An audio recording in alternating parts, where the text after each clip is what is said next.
लगातार social media पर कई सारी चर्चा हो रही है और चर्चा के साथ सवाल उठ रहा है राखी सावंत की कंट्रोवर्सी को लेकर। दरअसल राखी सावंत, आदिल खान और तनुश्री दत्ता की कंट्रोवर्सी थमने का नाम नहीं ले रही।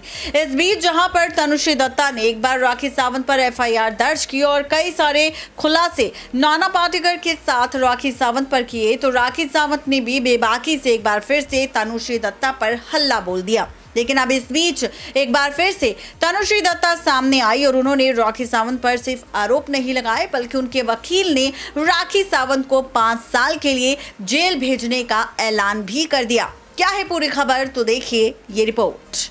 तनुश्री जी, क्या कहना चाहोगे? आज आप एक बार फिर से रिकॉर्ड किया स्टेटमेंट, कुछ अगर आप बता सकें। फिर से नहीं, हम एफआईआर की जो प्रक्रिया हमने शुरू की थी कुछ दिन पहले, बीच में तबीयत ख़राब हो गई थी। पुलिस इंस्पेक्टर साहब की जो स्टेटमेंट रिकॉर्ड कर रहे थे, तो इसलिए 2 दिन का ब्रेक ले लिया था। आज हमने वो प्रक्रिया कंप्लीट कर ली है and statement is over and अभी पुलिस अपनी इन्वेस्टिगेशन करेगी और इस मैटर को आगे लेके जाएगी। क्या मामला दर्ज किया आपने, क्या घटना क्या था, पूरा आप बताइए। घटना वही जो मैंने पहले भी बोला है कि राखी सावंत ने मेरे बारे में बहुत सारे डेरोगेटरी वीडियोज़ बनाए थे और जिसके बारे में हाल ही में मुझे पता चला है। मैंने when I got to know about those videos, I realized that they are very derogatory, very false allegations वाले और सारे झूठे आरोपों के साथ उसने वीडियोस बनाए थे मेरी प्रोफेशनल और पर्सनल स्टैंडिंग को डिस्ट्रॉय करने के लिए और मुझे टॉर्चर एंड हरास करने के लिए सारे वीडियोस बनाए गए हैं और उसको she has admitted it herself. उसने खुद एक जगह पे एडमिट किया है कि उसने ये वीडियोस बनाने के लिए उसको पैसे मिले थे। तो आपको क्या लगता है कि राखी सावंत का पीछे कोई काम कर रहा है, कोई उसका हाथ है कि राखी सावंत तो किसी ने राखी सावंत को उतारा रहा है आपको बदनाम करने? बिल्कुल, हमारी कंप्लेंट सिर्फ आज जो हमारी कंप्लेंट रही है, एफआईआर गई है, उस एफआईआर में नाना पाटेकर का भी नाम है। ये एफआईआर सिर्फ राखी सावंत के ऊपर नहीं है, क्योंकि राखी सावंत को नाना पाटेकर या नाना पाटेकर के किसी एसोसिएट ने, नाना पाटेकर और नाना पाटेकर के किसी एसोसिएट ने उकसाया है और उसको पैसे मिले थे ये वीडियोस बनाने के 2018 के टाइम पे। तो इस चीज़ की कड़ी से कड़ी इन्वेस्टिगेशन हो, because this is also sexual harassment. जिस तरह का कंटेंट उसने वीडियो में डाला है मेरे against, it is completely outraging a women's modesty और एक शेम क्रिएट करने के लिए, एक एम्बैरसमेंट क्रिएट करने के लिए, किसी की क्रेडिबिलिटी को डिस्ट्रॉय करने के लिए ये वीडियोस बनाए थे। और ये स्वाभाविक सी बात है, 2018 में Nana Patekar was a crime accused in me too sexual harassment case. वो केस अभी भी अलाइव है, एक्टिव है। आप लोग पुलिस स्टेशन से उसकी पुष्टि कर सकते हैं। नाना पाटेकर के पीआर और मीडिया टीम ने खबर फैलाई थी कि उस केस को बंद कर दिया था। ऐसा कुछ भी नहीं हुआ था। पुलिस ने उस केस को बंद नहीं किया था। उस केस पे जो 20 समरी रिपोर्ट फाइल हुई थी उस पर भी हमने चैलेंज किया था हमारे एडवोकेट नितिन जी ने। तो वो that case is still alive and active, वो केस बंद नहीं हुआ है। हमने जो आज एफआईआर किया है वो राखी पर और नाना पर दोनों पर। तो एक जो सवाल है कि जैसा आप तो सोशल मीडिया में इस तरह का राखी सावंत या दूसरा जो एक्ट्रेस है, मॉडल है, जो लोग हमेशा एक्टिव रहता है कुछ ना कुछ बहाना है, तो आप कभी एक्टिव नहीं है इस तरह का मतलब चीज़ में, तो राखी सावंत आपको टारगेट क्यों किया इस तरह का, मतलब आपके ऊपर अश्लील हरकतें क्यों कराया? बिकॉज 2018 में जो मैंने मुद्दा चलाया था मी टू मूवमेंट का, उसमें नाना पाटेकर वो सब क्राइम अक्यूज्ड और नाना पाटेकर के अगेंस्ट एफआईआर हुई थी। तो Rakhi Sawant is a supporter of Nana Patekar. आप वीडियोस में देखें तो वो नाना पाटेकर की तारीफ़ें कर रही हैं और मेरे बारे में वो उसने गंदी गंदी चीज़ें बोली ताकि मेरी क्रेडिबिलिटी ख़राब हो। ये तो हमारे देश में बहुत बार हुआ है।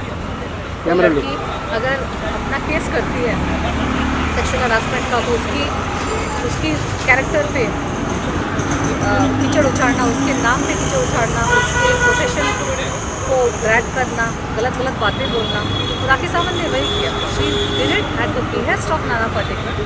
She did it to save him from the sexual harassment case. वो उसकी सपोर्ट में उसने ये सारे वीडियोस बनाए। अगर समझो राखी सावंत ने फिर से आपका केस देख कर जाँच कर अगर वो अगर माफ़ी मांगे सोशल मीडिया से, तो आप केस विड्रॉ कर देंगे? बिल्कुल नहीं, बिल्कुल मैं समझौता नहीं करूँगी, क्योंकि उसने जो गलत चीज़ की है उसकी वजह से मेरी पर्सनल लाइफ, मेरी प्रोफेशनल लाइफ, सारी चीज़ें इम्पैक्ट हुई है। Financially I have been impacted and ये गलत चीज़ है, आप किसी के साथ ऐसा नहीं कर सकते। अगर संविधान में अगर माफ़ी की ऑप्शन दी होती तो सारे चोर उचक्के डकैती करके बोलेंगे माफ़ कर दो, मर्डर करके बोलेगा माफ़ कर दो, रेपिस्ट रेप करके बोलेगा माफ़ कर दो, सेक्सुअल हरासमेंट के केसेस में गुनहगार बोलेगा माफ़ कर दो। तो माफ़ी ऐसे नहीं होती है, गुनहगार को, क्रिमिनल्स को सज़ा मिलनी चाहिए। आप एक सीधे साधे इंसान को जो हक की लड़ाई लड़ रही है, जो दूसरी औरतों की हक की लड़ाई लड़ रही है, मीटू मूवमेंट सिर्फ मेरे जैसी लड़कियों के लिए नहीं था, मीटू मूवमेंट सिर्फ उन लड़कियों के लिए, औरतों के लिए नहीं था जो प्रिविलेज सोसाइटी से हैं। मीटू मूवमेंट उन गरीब महिलाओं के लिए भी है जो अत्याचार सहती है और उनकी कंप्लेंट कभी ली जाती है, कभी नहीं ली जाती है, वो फाइट नहीं कर पाती है, यू नो। तो मीटू मूवमेंट एक बहुत बड़ा मुद्दा था, उसके बीच में राखी सावंत आ गई और उसने इस तरह की गंदे गंदे एलिगेशन मुझ में लगाए सिर्फ और सिर्फ इसलिए ताकि वो मीटू मूवमेंट खराब हो जाए और नाना पाटेकर की छवि को सुधारने के लिए और मेरी छवि को बिगाड़ने के लिए ये सारी बातें राखी ने झूठ मनगढ़ंत कहानियाँ बनाई और उसके लिए पैसे मिले थे। तो ये एफआईआर सिर्फ राखी सावंत पे नहीं, ये नाना पाटेकर एफआईआर तक सीमित होगी कि आगे जगह डिफॉर्मेशन केस करोगे उसके ऊपर, और कितने का डिफॉर्मेशन करने वाले हैं आप लोग आगे? देखिए, मैं डिफॉर्मेशन तो ज़रूर करने वाली हूँ। विल हैव टू सी कि उसमें क्या पॉसिबिलिटी है, क्योंकि हाँ, यस, डिफॉर्मेशन 1000 करोड़ का मैंने बोला था। हाँ, तो we will see what is possible and पहले step by step we are doing this FIR now and then will come deformation, but action जरूर लेंगे। इस केस से जुड़ा नहीं, राखी साहब ने मुस्लिम धर्म अपनाया, तो उसके बारे में आपका क्या टिप्पणी? देखिए, हर इंसान को हक है कोई भी धर्म अपनाने का, किसी भी रिलीजन को फॉलो करने का। तो भगवान होते हैं। मैं हिंदू हूँ, तो मैं तो सनातन हिंदू होने के नाते हमारे सनातन धर्म में तो सारी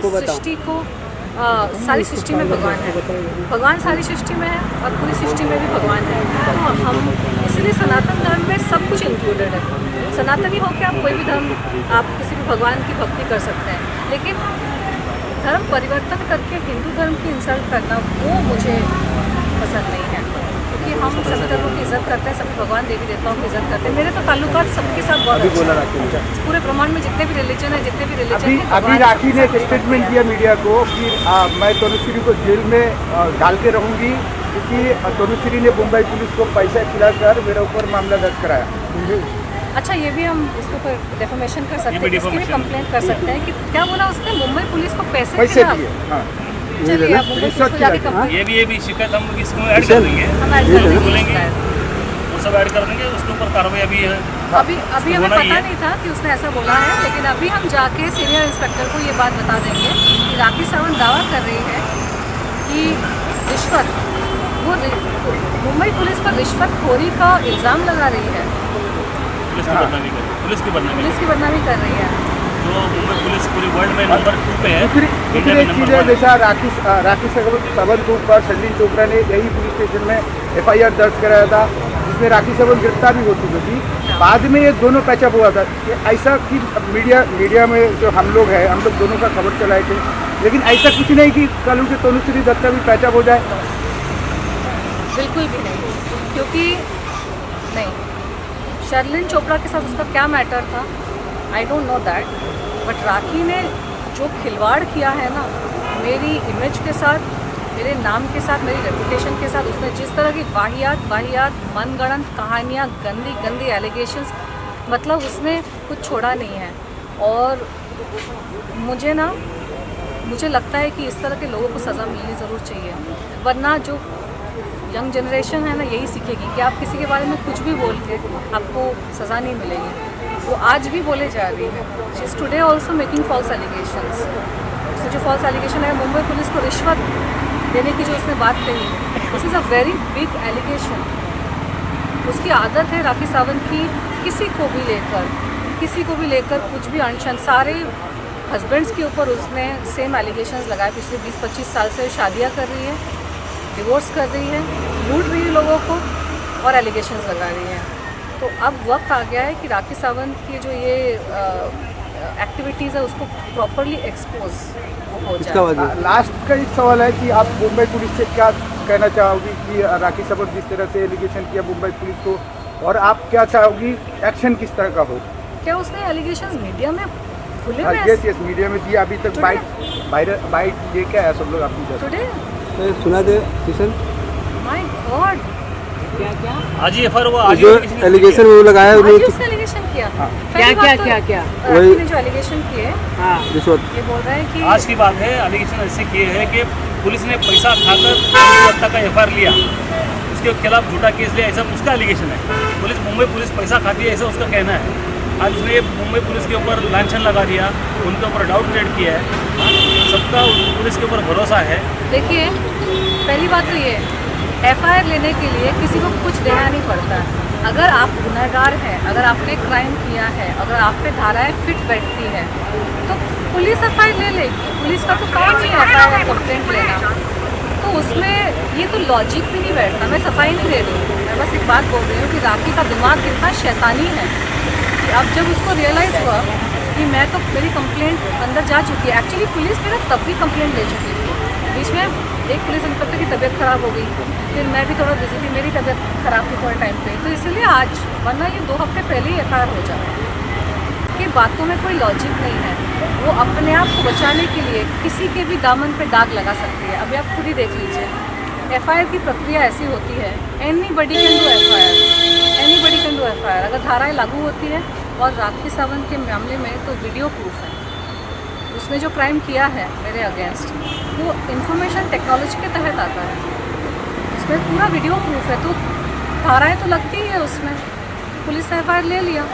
और कुछ अभी सीक्रेट में तो हुआ नहीं था ना क्राइम, ये पब्लिक में हुआ था, मीडिया के सामने। उसने जो अपराध किए सारे वो अवेलेबल है इंटरनेट पे, वीडियो पे, यूट्यूब पे, सारे जो सब अपराध जगह अवेलेबल नहीं, मुझे है। नहीं पुख्ता सबूत है, राखी स्ट्रॉन्ग मारेगी एविडेंस मुझे। है। एविडेंस कलेक्शन में 8 दिन चले गए और इसके लिए एफआईआर बना। आप पुलिस स्टेशन में जाओ, किसका एफआईआर करने के लिए देखो पुलिस लेते है क्या। इसके अंदर सारे सबूत देखे, एक घंटा बैठ के पुलिस ने सारे सबूत देखे और लिखा है उसने कब क्या बोला है। उन्होंने तनुश्री जी के बारे में जो गलत और अश्लील बातें बोली है, तो वो ऐसा बोल नहीं सकते। इतनी गंदी बातें उसने ओपनली मीडिया में बोली है। बहुत सारे यूट्यूब पे वो ट्रोल हुई, वायरल हुई है, और उसके बारे में मेम्स भी बने। उसकी वजह से इनका बहुत नुकसान हुआ है और बदनामी हुई है, बदनाम हो गई है। और इतना करने के बाद भी जो अपराधी आरोपी है उनको अभी तक शर्म नहीं है। और ये कानून दर्ज होने के बाद, एफआईआर रजिस्टर होने के बाद भी वो अगेन क्राइम कर रही है, इनको डरा रही है, पूरी इनके ऊपर एलिगेशन कर रही है कि इन्होंने पैसा के लगे केस दर्ज किया है और एक अपराध कर रही है वो। और इसके बाद उसके ऊपर एक के बाद एक और एफआईआर बनेंगे। जितनी गलतियाँ अपराध करेंगे उसमें एफआईआर उनके ऊपर होगी। अभी ये एफआईआर के बाद कम से कम उसको 3 साल की सज़ा होगी, क्योंकि पुलिस के पास सब एविडेंस आ चुके हैं। वो जेल जाएगी, 5 साल के लिए जाएगी। उसके ऊपर 354 भी लागू हुआ है, 509 भी लागू हुआ है, और सारे एविडेंस को लेके वो हमेशा के लिए 5 साल के लिए जेल जाएगी। उसके बाद अगर उसको कोई जिसने हेल्प किया है या उसको किसी ने सपोर्ट किया या उसको पैसा देके बुलवाया गया होगा, उसकी भी इंक्वायरी होगी। हम अभी मांग करने वाले हैं कि राखी सावंत की नार्को टेस्ट की जाए, उसके लाई डिटेक्टर टेस्ट की जाए, उसको पॉलीग्राफ टेस्ट की जाए, उसको नार्को का इंजेक्शन देके उससे जैसा तेलगी से उगलवाया था उसके पास से सारी चीज़ें उगलवाई जाए। उसको किसने बोला, किसने पैसे दिए इनकी बदनामी करने के लिए, वो सारी चीज़ आ जाएगी। तो उसके पीछे वाला जो अपराधी है अभी जो गुप्त रूप से बैठा है या ये सब चीज़ें कर रहा है, वो भी एक्सपोज हो जाएगा। उसके ऊपर भी ये धारा लगी, उसके ऊपर और ज़्यादा धाराएं लगेगी और बहुत सारे स्ट्रॉन्ग कानून लगेंगे, और उसको भी हम गिरफ्तार करवाने के लिए कोशिश करेंगे। Thank you thank you. मुझे